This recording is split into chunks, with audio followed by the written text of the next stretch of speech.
nous abandonnons à toi. Nous nous recommandons nous-mêmes. Nous te recommandons ces instants à nouveau. Merci pour les cœurs que tu ramènes à toi.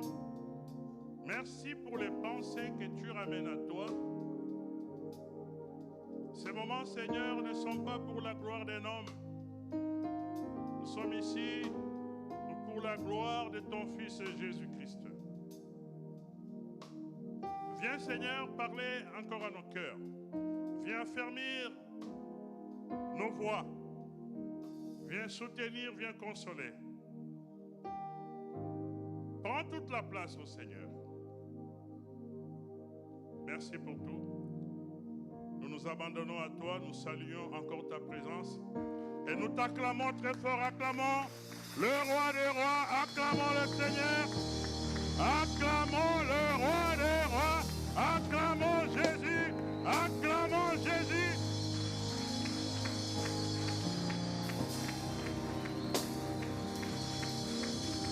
Et frères et sœurs, c'est également sous les acclamations que nous recevons notre conférencier du moment, le révérend Gaspard Obiang, que nous acclamons le Seigneur.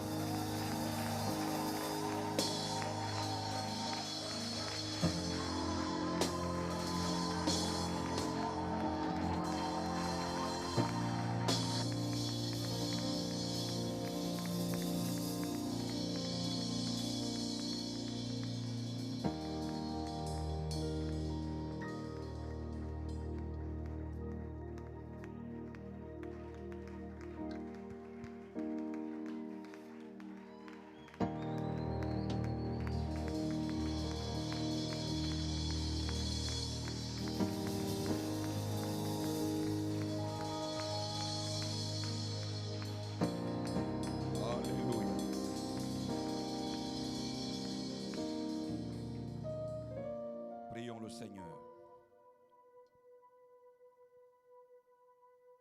À nouveau, nous nous inclinons, Seigneur, devant ta majesté. Nous reconnaissons que c'est de toi, par toi et pour toi que sont toutes choses. Quelle grâce et quel privilège de nous associer dans tes défis, de faire de nous la source de ta joie. Oui, Seigneur, quand tu nous bénis, nous sommes dans la joie. Mais en retour, nous voulons aussi que toi, tu sois dans la joie. C'est pour cela que tu nous as envoyé le Saint-Esprit, car lui seul, par le bain de la régénération, peut nous permettre de mettre la joie dans ton cœur chaque jour et en toutes circonstances. Viens nous aider à mieux te connaître. Car mon peuple périt faute de connaissance. Viens nous aider à nous approcher de toi. Chose qui est impossible, mais rendue possible par ton sang qui a coulé à la croix. Parce qu'au travers de la rédemption, tu nous as rapprochés, réconciliés. Tu as fait de nous les enfants de la maison. Nous sommes du ciel. Nous ne sommes plus de la terre, nous sommes du ciel. Mais ambassadeurs sur la terre, mais nous sommes du ciel. Aide-nous à être ces bons ambassadeurs qui maîtrisent les lois de leur royaume, car notre royaume, c'est le ciel. Merci, Saint-Esprit. Au nom de Jésus. Amen. Vous pouvez vous asseoir. Merci.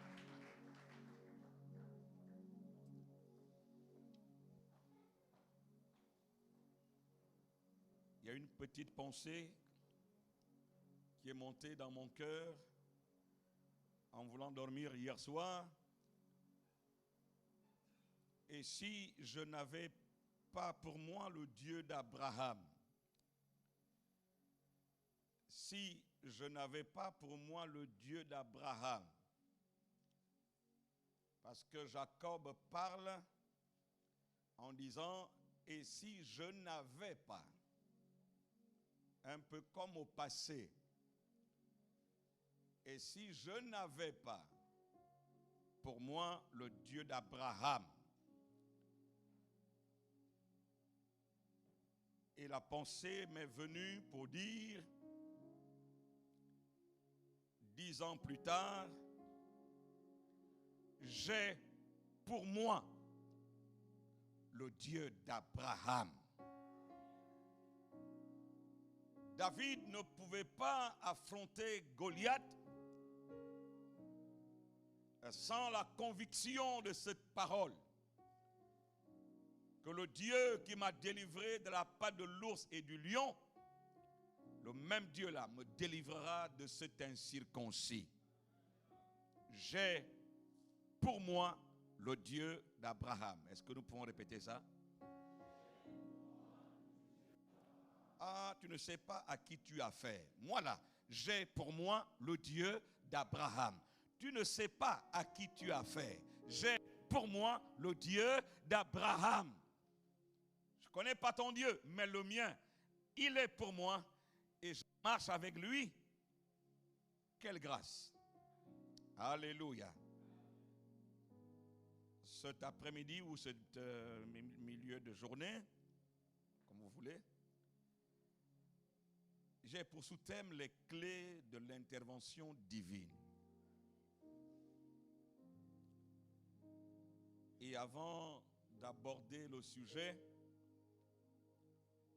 je voudrais être encore assez reconnaissant à la servante du Seigneur, la visionnaire de ce ministère, Jésus-Christ, source d'eau vive.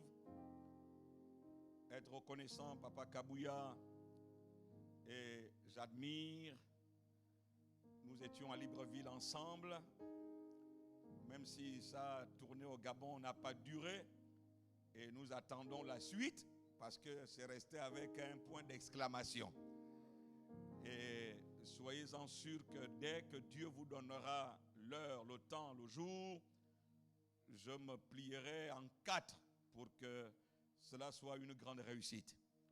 Je me mettrai au service pour cela. Et merci encore aux hommes de Dieu. Merci au pasteur qui vient de nous envahir des éléments tellement fondamentaux qu'il nous faut intégrer dans nos vies pour avancer et gagner des batailles. C'est dans Genèse 31, verset 41, où Jacob dit à Laban, « Voici 20 ans que j'ai passé dans ta maison. 20 ans que j'ai passé dans ta maison. Je t'ai servi 14 ans pour tes 2 filles et 6 ans pour ton troupeau. 14 ans pour tes 2 filles, 6 ans pour ton troupeau. La Bible sait additionner, ça fait exactement 20 ans. Et tu as changé 10 fois mon salaire. Si je n'eusse pas eu pour moi le Dieu de mon père, le Dieu d'Abraham, celui que craint Isaac, tu m'aurais maintenant renvoyé à vide. » Pauvre Laban, il ne sait pas qu'il y a un secret entre Jacob et le Dieu d'Abraham. Il ne sait pas qu'on ne s'amuse pas avec quelqu'un qui a une alliance avec le Dieu d'Abraham. Alors il diminue le salaire, il pose des actes, il pense arriver à ses fins. Mais attention à ceux qui ont une alliance avec le Dieu d'Abraham. Ne touchez pas à ceux qui sont en alliance avec le Dieu d'Abraham. Je veux crier en me tenant en ce lieu et que ma voix perce les lieux inimaginables. Le psalmiste a dit, les lieux sombres du pays sont des repères des brigands. Et que dans ces lieux sombres, qu'ils sachent au son de ma voix qu'on ne s'amuse pas avec quelqu'un qui a une alliance avec le Dieu d'Abraham. Qu'ils le sachent. Alors, servant du Seigneur, sois dans le repos. Tu as avec toi le Dieu d'Abraham. Dieu a vu ma souffrance et le travail de mes mains. Et hier, il a prononcé son jugement. Je vous ai dit, retenir 3 phrases. Tu as changé 10 fois mon salaire. Deuxième phrase, si je n'avais pas eu pour moi le Dieu d'Abraham, avoir Dieu pour soi. On peut être à l'église, on peut même prêcher, on peut tout faire sans avoir Dieu pour soi. Et troisième phrase, Dieu a vu ma souffrance. Dieu a vu le travail de mes mains. Ah, mes chers amis, nous adorons un Dieu qui voit. Vous ne comprenez pas encore. Dieu a vu ma souffrance. Dieu a vu le travail de mes mains. Dieu voit. Dis à celui qui est à côté de toi, Dieu voit. Permettez-moi de vous raconter cette histoire bizarre. C'est un pasteur de chez nous. Je ne cite pas le nom de l'église par discrétion. Ils sont en pleine synode. Et puis, pendant le synode, il y a un scandale. C'est quoi le scandale? On a trouvé un autre pasteur en flagrant délit avec une chantre. Il était exactement 15 heures à l'heure de la pause du synode. Et comme ça a créé un mouvement et un scandale, le pasteur président appelle l'autre pasteur. Il dit, ah pasteur, si tu avais fait ça la nuit, d'accord, en plein jour.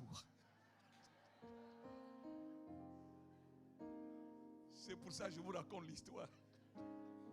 Il dit, si au moins c'était la nuit, Dieu n'allait pas voir. Ah mon frère, en plein jour.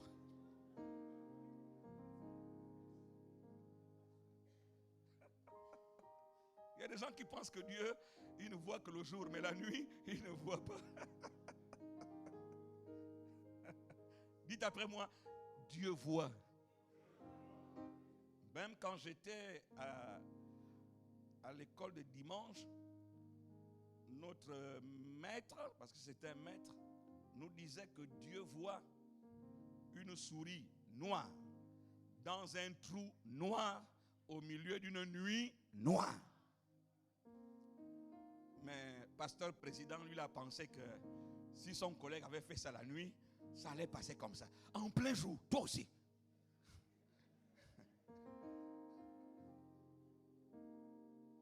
Dans Genèse 29, verset 30, Léa devint enceinte et enfanta un fils à qui elle donna le nom de Ruben, car elle dit, aidez-moi à dire ce qu'elle a dit. Comment? Dieu a vu mon humiliation. Que dit Léa?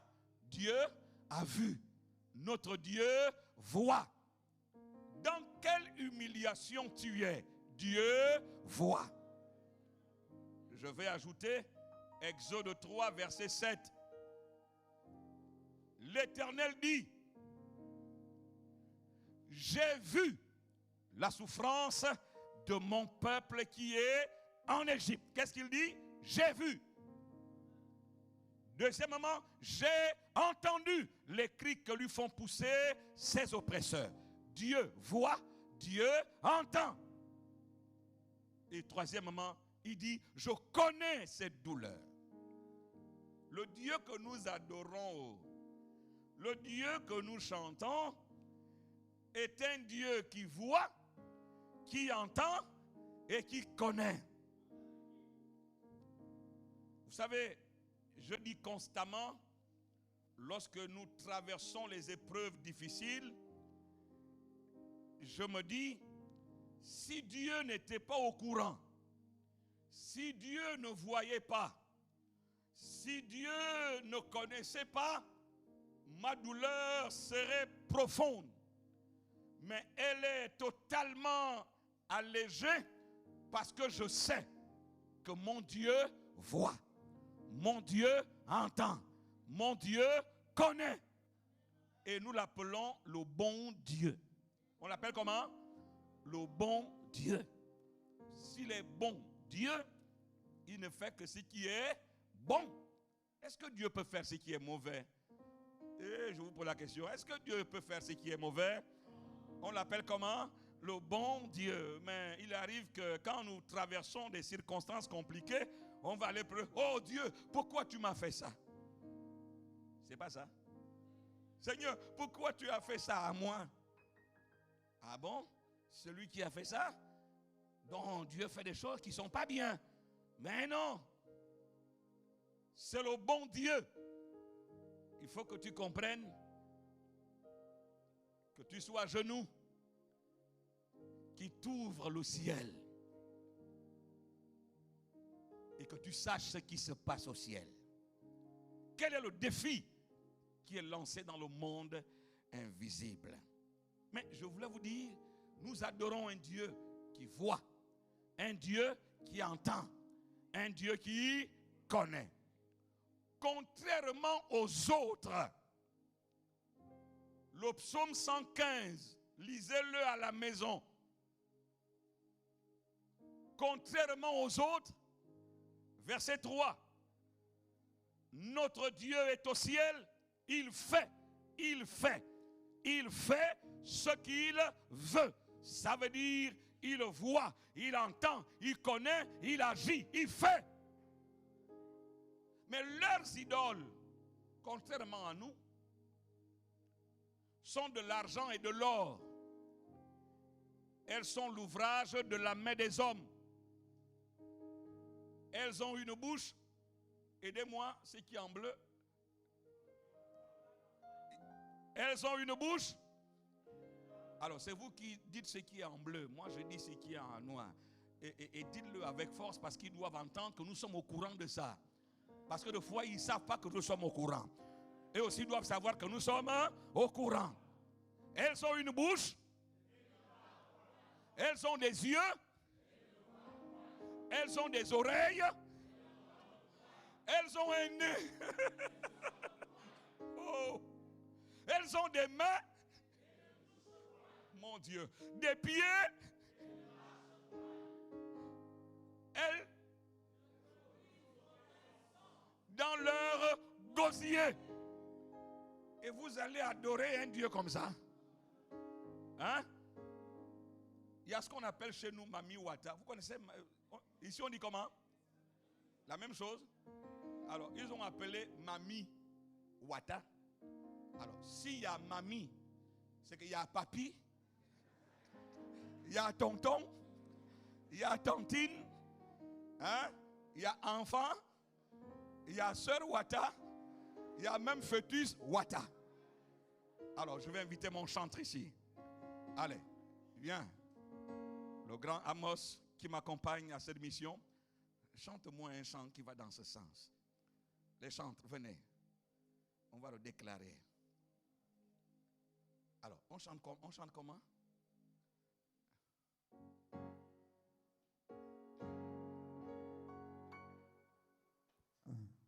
Il est vivant, vent, vent.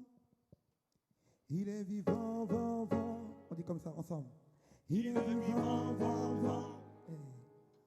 Il est vivant, vivant, vivant. Nous on adore Jésus. Oh. Il est vivant, vivant, vivant. Nous on adore Jésus. Il est vivant, vivant, vivant. D'autres adorent les bois, d'autres adorent les idoles, d'autres adorent l'argent, d'autres adorent les fétiches. Nous on adore Jésus. Oh. Il est vivant, vivant, vivant. Nous on adore Jésus. Il est vivant, vivant, vivant. Nous on adore Jésus. Oh. Il est vivant, vivant, vivant. Nous on adore Jésus. Il est vivant, vivant. Oh, il est vivant, il n'est pas mort. Il est vivant, vivant, vivant. Il est vivant, il n'est pas mort. Il est vivant, vivant. Oh, il est vivant, il n'est pas mort. Il est vivant, vivant, vivant. Il est vivant, il n'est pas mort. Il est vivant, vivant, vivant. D'autres adorent les eaux, d'autres adorent les bois, d'autres adorent les fétiches, les mamies Wata, les papis Wata, les tontons Wata, les fétiches Wata. Nous on adore Jésus, oh. Nous on adore Jésus. Nous on adore Jésus, oh. Nous on adore Jésus. Nous poussons des cris de joie pour Jésus. Oh, nous on adore Jésus. Oh, il est vivant au Congo. Oh, il est vivant dans nos vies. Oh, oui, il est vivant, il n'est pas mort. Oh, il est vivant, il n'est pas mort. J'ai dit, d'autres adorent les bois, d'autres adorent les fétiches, d'autres adorent les bêtises. Les mamies Wata, les papis Wata, les tontons Wata, les tontines Wata, les bijoux Wata, l'argent Wata, les bijoux Wata. Nous on adore Jésus, poussons des cris de joie pour Jésus. Oh oui, nous on adore Jésus. Oh oui, nous on adore Jésus. Oh, il est vivant, il n'est pas mort. Oh, il est vivant, il n'est pas mort. Oui, il est vivant, il n'est pas mort. Oh, il est vivant, il n'est pas mort. Ah, Jésus-Christ, sur nos vies, il est vivant. Oh, oui, il est vivant, il n'est pas mort. Au Congo, Jésus est vivant. Oh, il est vivant, il n'est pas mort. Tobeta mololo, mololo, mololo, mololo. Oh, il est vivant, il n'est pas mort. Oh oui, il est vivant, il n'est pas mort. Oh, il est vivant, il n'est pas mort. Il est vivant, vivant.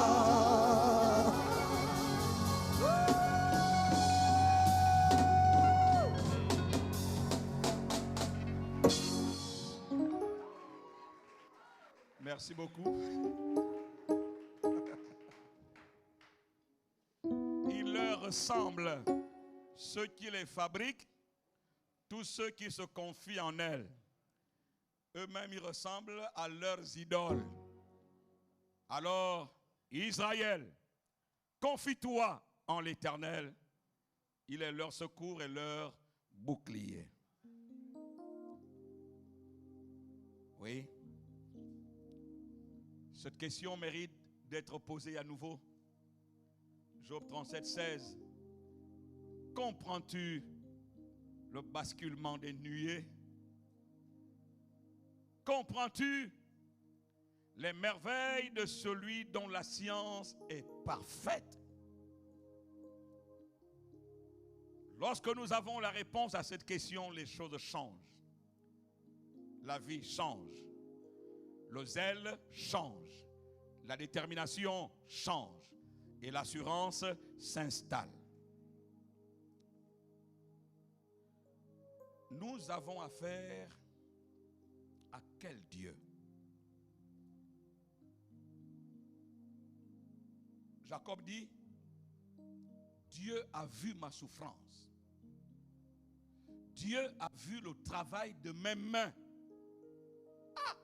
Donc quand tu travailles là, est-ce que tu sais que Dieu te voit? Il te voit dans ta motivation. Il te voit dans ton zèle d'action. Il te voit dans la finition de l'action. Nous avons trop de chrétiens qui commencent et puis sont nonchalants et puis ils abandonnent même ce qu'ils ont commencé. Il faut que le leader arrive pour dire, mais comment, vous n'avez pas fini ici, mais vous n'avez pas fait ça ici. Il faut toujours que le leader vienne montrer du doigt, parce que ceux qui ont commencé à faire, ils ont pensé que comme Dieu ne voit pas, Il peut faire n'importe comment. Mais non, prenons conscience que notre Dieu voit non pas seulement notre souffrance, il voit le travail de nos mains. Pour parler des clés de l'intervention divine, il faut que, obligatoirement, l'Église de notre génération, nous devons nous poser la question, nous avons affaire à quel Dieu? Dans Apocalypse 3, verset 21. Alors, mon fils, on va prêcher ensemble, toi et moi aujourd'hui, d'accord?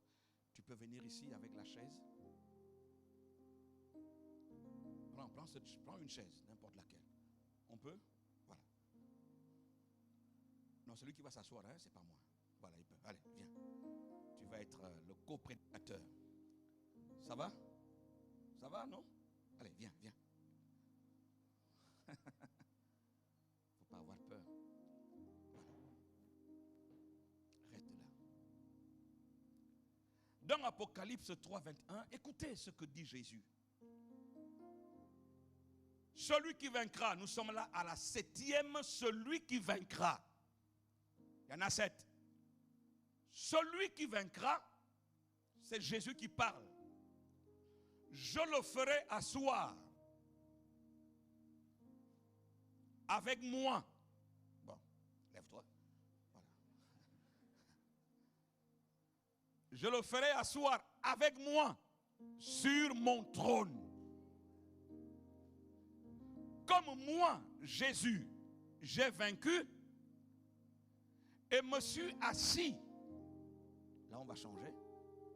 Assois-toi. Et me suis assis avec mon Père sur son trône.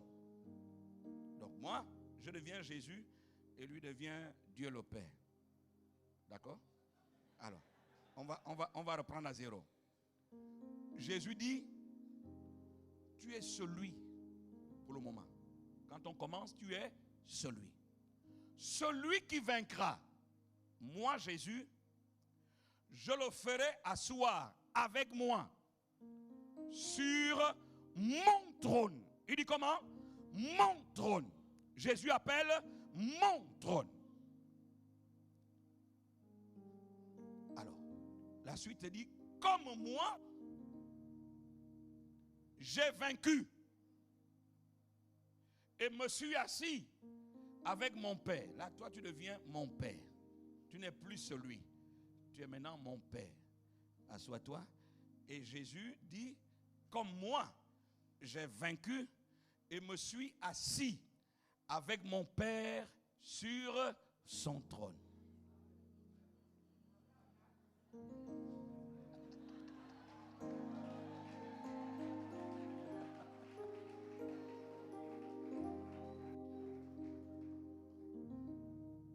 Alors, ce que nous remarquons dans cette déclaration, c'est que ce trône a changé de nom. Jésus l'appelle maintenant mon trône. Et vous allez comprendre l'importance de savoir à quel Dieu nous avons affaire. Beaucoup s'embrouillent. J'ai même envie de dire, ils se trompent de Dieu. Quand je me suis converti et que dans ma méditation, je rencontre Jésus en train de dire, je le vois en train de dire, beaucoup me diront, Seigneur, j'ai prophétisé en ton nom. J'ai chassé les démons en ton nom. Et moi, je leur dirai que je ne vous ai jamais connu. J'avais pris ma Bible, j'ai jeté au sol. J'ai dit, Jésus, tu ne peux pas parler comme ça. Dis au moins que tu les as connus et puis ils t'ont abandonné. Ils ont chuté. Ils ont rétrogradé. Parce que comment peut-on prophétiser en ton nom, Jésus? Je m'adresse à toi, Jésus. Comment peut-on prophétiser en ton nom, chasser les démons en ton nom, et toi tu dis, tu ne m'as jamais connu. Qu'est-ce qui se passe dans ta tête? Jésus, parle-moi, je vais comprendre. Vous savez, c'est mon ami Jésus, je peux lui parler comme ça quand je ne comprends pas. On est ensemble? Voilà. Et là, je ne comprenais pas. Là, il est question de savoir à quel Dieu nous avons affaire. Ce trône, qui était le trône de son père, est devenu son trône. Celui qui vaincra, je le ferai asseoir avec moi sur mon trône. Comme moi j'ai vaincu et me suis assis avec mon Père sur son trône.